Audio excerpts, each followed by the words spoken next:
Pero ambos están hablando sobre pasos, procedimientos.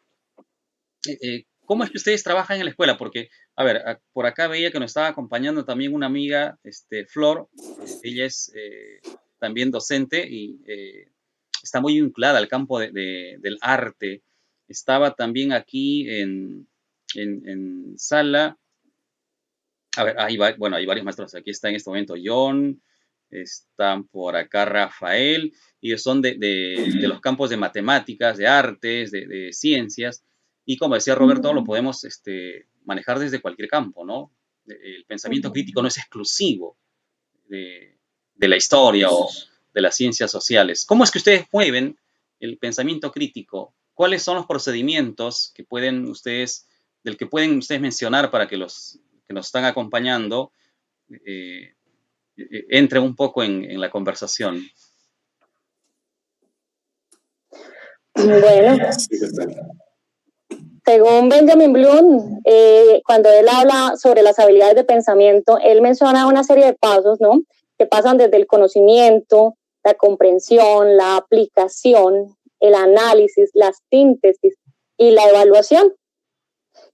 Y esos 6 pasos yo los complemento mucho con Miguel Ángel Pérez, que siendo un médico, ha ahondado sobre el tema de la neurociencia y sobre el tema de la educación, escritor de cuentos, analítico, profesor, maestro, ¿sí? Entonces, él planteó en su libro de Pensamiento Crítico e Interdisciplinaridad otra serie de pasos, que también son 6, ¿sí? Pero se complementan muy bien con Benjamin Bloom, que son la interpretación, el análisis, la inferencia, la evaluación, la explicación y la metacognición. Entonces, los comparto en este momento para darles de pronto a conocer un poco cómo se ha venido trabajando con los chicos este ejercicio del pensamiento crítico, que así como decía el maestro Roberto, en el colegio donde trabajo también desde hace 11 años ya se ha pasado mucho el tiempo, y ha sido una experiencia bien interesante de trabajar específicamente este tema. Posteriormente pues se ha complementado con el tema de la emocionalidad, porque la razón pasa por la emoción, y en ese sentido quiero complementar cómo se ha venido haciendo este trabajo. Entonces, por ejemplo, para que los chicos en primer lugar tengan o pasen por ese primer proceso, tienen que tener un conocimiento, y ese conocimiento se puede presentar a través de diferentes formas. Por ejemplo, le damos a conocer una noticia, traemos a colación una experiencia de vida, les planteamos a través de una película, un video, les proponemos una historia de vida. De hecho, tuve la oportunidad de llevar a la institución a través, uno, de la presencialidad a una persona pues, que ha sido víctima del conflicto armado, para abordar de alguna forma la realidad de nuestro país y conocerla a partir de una persona que pueda ir a acompañarles y a contarles su experiencia desde la presencialidad. Pues fue un ejercicio bien interesante, porque los chicos conocen la realidad de una forma más cercana. Y adicional a eso, también compartir con otra persona que es una escritora uruguaya, para que escucharan cómo esta persona les iba contando, les iba mostrando, pues como todas las posibilidades que pueden tener ellos para su vida futura. Entonces, es cómo darles a conocer a partir de diferentes estrategias una realidad, un tema específico, un problema, una situación. Después de este procesamiento que se pueda realizar a través del conocimiento que ellos adquieren por medio de estas estrategias, entonces ya ellos adquieren una comprensión, y pueden o podemos empezar a hacer una serie de análisis, porque pasado este primer punto empezamos a indagar sobre ese problema o ese tema en cuestión. Los niños entonces empiezan a consultar en otras fuentes, empiezan a traer otros videos, otras experiencias, pero ya de una forma más sustentada, más fundamentada. Entonces, profe, mira, consulté esto, profe, mira, traje este documento, profe, ¿qué te parece esta película que también nos complementa sobre este tema?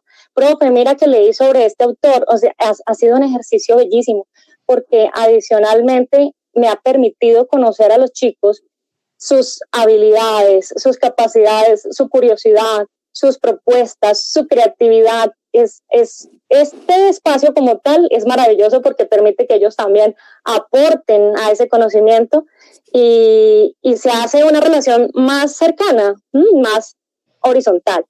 Después de esto, entonces ya empezamos a hacer otro cambio que parte como de esa estructura que suele tener el aula, en donde de pronto entre sillas así muy bien formadas, ya se sale del aula, se abren espacios en el patio, se abren espacios en el pasillo, se hacen mesas redondas, se hacen equipos de trabajo, pequeños equipos de trabajo, se hacen exposiciones. O sea, los chicos tienen la oportunidad de pasar como por otra serie de actividades, que se salga como de esa cátedra en donde el maestro está presentando una información y el niño está escuchando. No, ya se hace más interactiva también la actividad.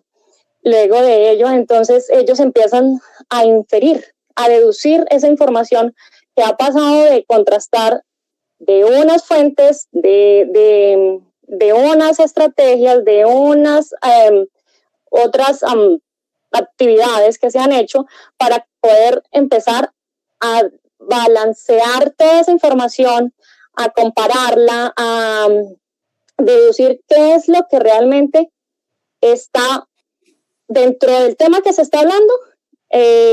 Están juicios o proposiciones válidas sobre esa información. Bueno, ahí ya tendríamos que hablar también de otro asunto, qué es lo válido y qué es lo que no está tan válido, pero cómo se puede contrastar eso con todas las diferentes fuentes de donde se saque la información que ellos van adquiriendo a medida que se va pasando ese proceso.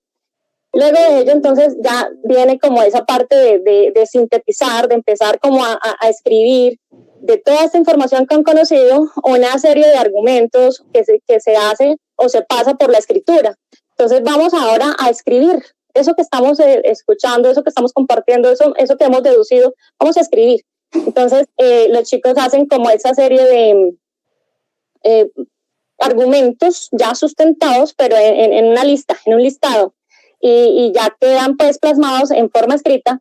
Ustedes saben que después de pasar ese procesamiento de exposición, de conversar, de escucharnos y escribir, se hace más propio. Y después de esto, pues entonces ya ellos salen a exponer, a compartir sus experiencias, a decir, bueno, mi argumento es este, y a escuchar el argumento del otro, al hecho de que ya pueden hablar sobre lo que han conocido, lo que han escrito, lo que han plasmado en la palabra escrita para poder darlo a conocer. Y ya luego se pasa pues como a una aplicación. ¿Cómo se aplica? Entonces se puede aplicar por medio de dramatizado sobre la posible solución a esa situación que se esté presentando. Se puede presentar a través de un audio, de un podcast, en donde ellos puedan de pronto transformar la información, no sé, en un cuento que presente una solución. Se puede presentar a través de videos, a través ya ellos de pronto crean un póster, han creado memes también para ya presentar posibles soluciones a una problemática dada, a un asunto determinado, a un tema específico que se ha abordado. Hemos trabajado diferentes temas de embarazos no deseados, hemos trabajado temas de el amor en la época adolescente, hemos trabajado el tema de el Tratado de Libre Comercio. Cuando pues estuvimos en la época de las elecciones presidenciales también trabajamos ese tema. También tuvimos la oportunidad de trabajar los acuerdos de paz. Hemos trabajado diferentes temáticas, el tema de la homosexualidad, que varios de estos temas lo han propuesto ellos. Han nacido, esa es otra oportunidad también interesante del ejercicio de trabajar el pensamiento crítico en el aula, que los chicos mismos propongan los temas, porque se hace también más propio, porque parte de sus gustos, de sus intereses, de sus necesidades. Así es el ejercicio que se ha venido desarrollando en el aula para trabajar el pensamiento crítico. Lo pones de manera tan sencilla que los que te estamos escuchando y viendo diríamos, oye, qué fácil, ¿no? ¿Y por qué no lo hacemos? Roberto, en tu experiencia. A ver, yo quiero compartir que hace un par de años pude visitar unas instituciones educativas de una comunidad religiosa. Se me está yendo el nombre este rato, en Barcelona, España, ¿no? De una monjita famosa que hablaba sobre inteligencias múltiples, ya me voy a acordar el nombre. Y a partir de ahí es algo muy curioso y a mí me quedó eso como punto de partida para mis clases, siempre el iniciar con una pregunta que involucre a los chicos y les comprometa ya en su proceso de aprendizaje. Algo así como, ¿qué pasaría si yo hubiese vivido tal hecho? ¿Cómo me sentiría, ¿no? Si estaría en tal época o en tal acontecimiento. Pero después hemos ido descubriendo, yo personalmente, creo que si bien hay ciertos niveles o procesos en este desarrollo del pensamiento, yo un poquito podría afirmar y decir que la clave para poder ir llegando a este pensamiento crítico, creo que para las ciencias naturales, ahí hay una clave fundamental que es la experimentación. Yo creo que eso a los docentes del área de ciencias naturales, ¿no? Les puede contribuir a que verdaderamente se den cuenta si sus estudiantes, ¿no? Entendieron, aprendieron y obviamente plantean alguna otra posibilidad de aprendizaje. En el campo de las ciencias experimentales, para quienes están en estas áreas, o ciencias exactas, mejor dicho, perdón, ciencias exactas, evidentemente el razonamiento es clave para que se generen nuevos aprendizajes, nuevas formas de pensar. Y yo diría que en el área de ciencias sociales, y englobándose ahí, me parece a mí, y eso es lo que yo busco, pasamos de una mera descripción a un análisis y a una contextualización, ¿sí? Evidentemente, cada docente tiene la formación, la experticia, ¿no? La didáctica, el conocimiento, y sabe cuándo le da o le funciona una determinada estrategia y cuándo no, o cómo aplicar una determinada estrategia. Evidentemente, al ser un proceso esto del pensamiento crítico, ¿no? Demanda, ¿no? El que los docentes tengamos muy claro qué es lo que quiero alcanzar, es decir, hacia dónde quiero conducir a nuestros jóvenes, a nuestros chicos. En mi caso, repito, al ser un poquito o a tener mucha formación del área social, lo que yo pretendo, insisto, es que ellos alcancen un nivel de análisis, de razonamiento, de deducción, de inferencia y de comparación a partir de una descripción. Ya de ahí, evidentemente, como decía, en el área de ciencias exactas, yo creo que el trabajar el razonamiento, el aplicar una lógica matemática, numérica, hace que los chicos vayan desarrollando, vayan interesándose y vayan generando propuestas muy interesantes. Y como les decía, desde el área de las ciencias naturales, desde luego la experimentación es fundamental. Ahora bien, yo también creo que es muy importante y quiero compartir con ustedes el hecho de el trabajo interdisciplinario que llevamos en la institución y que eso nos ha dado muchísimos resultados. Es decir, presentamos proyectos, ¿no? Al finalizar un periodo de tiempo de estudio, ¿no? En el que los chicos tienen que vincular todas las asignaturas a partir de un tema general. Les comparto el quimestre que terminamos entre los meses de marzo, junio, ¿no? De este año, con chicos, por ejemplo, sería para nosotros desde el primer año de secundaria, octavo de básica, se le asignó un tema de la afectación, ¿no? De la fauna a propósito de la pandemia. Y entonces ellos tenían que ir generando, ¿no? Un proyecto, una estrategia de a partir de los aprendizajes, de las destrezas, de los contenidos desarrollados, cómo iban a presentar un proyecto bastante interesante en 20 minutos. Y entonces, claro, allí comenzaron a enfocar desde el área, por ejemplo, del lenguaje, ¿ya? ¿Cierto? Cómo se comunican los animalitos, desde el área de matemáticas y de, por ejemplo, geografía o de historia, la afectación en términos económicos para los zoológicos, por ejemplo, aquí en la ciudad o en el país. ¿Cuántas personas dejaron de asistir a los zoológicos? ¿Qué representaba esa no asistencia en términos económicos? ¿Cómo esos números afectaban directamente a los animalitos? ¿Qué estrategias se utilizaban para reemplazar ese tipo de situación? Desde el área de idiomas, por ejemplo, desde el área de inglés, evidentemente ellos planteaban una especie de propuesta o de proyecto, ¿no? De cómo llamar la atención, cómo pedir que la gente sea solidaria y contribuya a este proyecto, por así decirlo, ¿no? Y claro, de pronto plasmaban desde el área de arte, por ejemplo, ¿no? Unos posts o unas pequeñas cartulinas donde evidentemente, claro, ¿no? Salvemos a los animalitos, o la pandemia también es un asunto de los animales. Es decir, yo creo que la clave, ¿no? La clave de poder llegar a niveles de pensamiento elevados radica en que como docentes tengamos muy claro qué es lo que quiero, independientemente de nuestra asignatura. A veces se dice que las áreas, ¿no? Yo decía de ciencias exactas, matemática, física, química, está ya todo dado, está ya el enunciado, está ya el proceso, ¿no? Solo hay que aplicar la fórmula. Y disculpa si cometo algún error, algún colega por lo que estoy diciendo, pero da la casualidad que en eso pues también hay categorías mentales que los chicos tienen que aprender. Y yo siempre les decía, dada la experiencia que yo tengo también como tutor de grupos, evidentemente ustedes tienen que aprender a que cada asignatura tiene una metodología propia. Y ustedes tienen ese reto de ir interiorizando esa metodología, esa estrategia para luego englobar, ¿no? No puedo quedarme solo con el 2 por 2 es 4. No, el 2 por 2 es 4 por esto.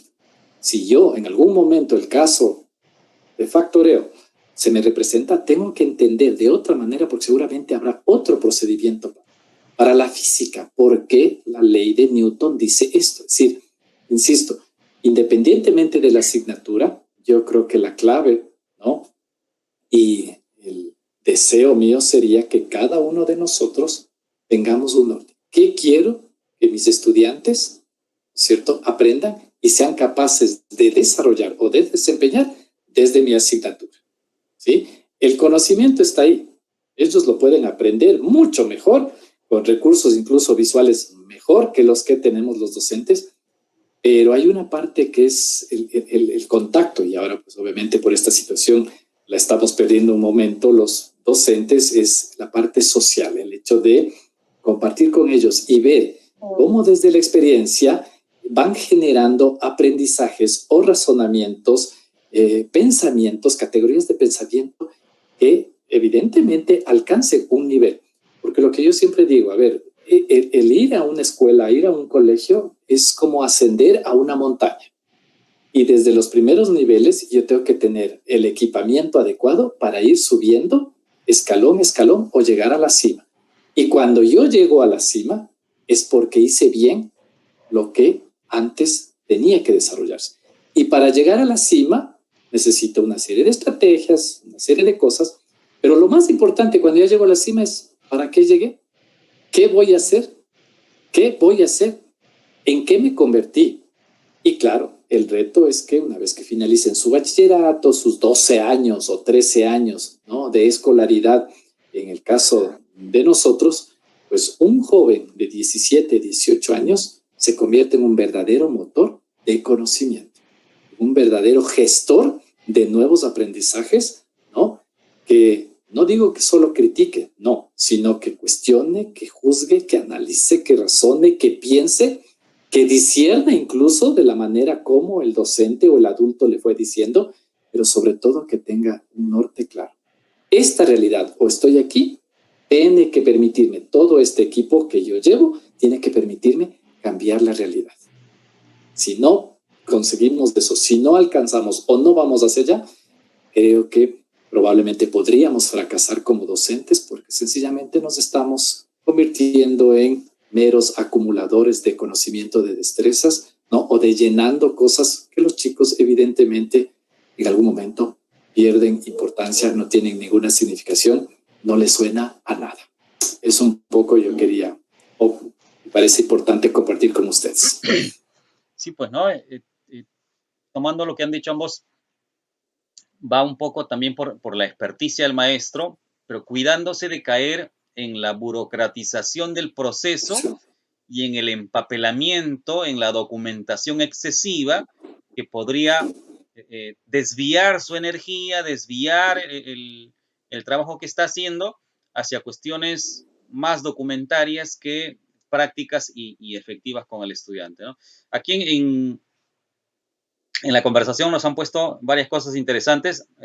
Resumo algo de lo que ha puesto Rafael. Dice, ensayos en las ciencias sociales, dice, para que se autorrelacionen entre sí, ¿no? Un poco lo que decía Roberto, ¿no?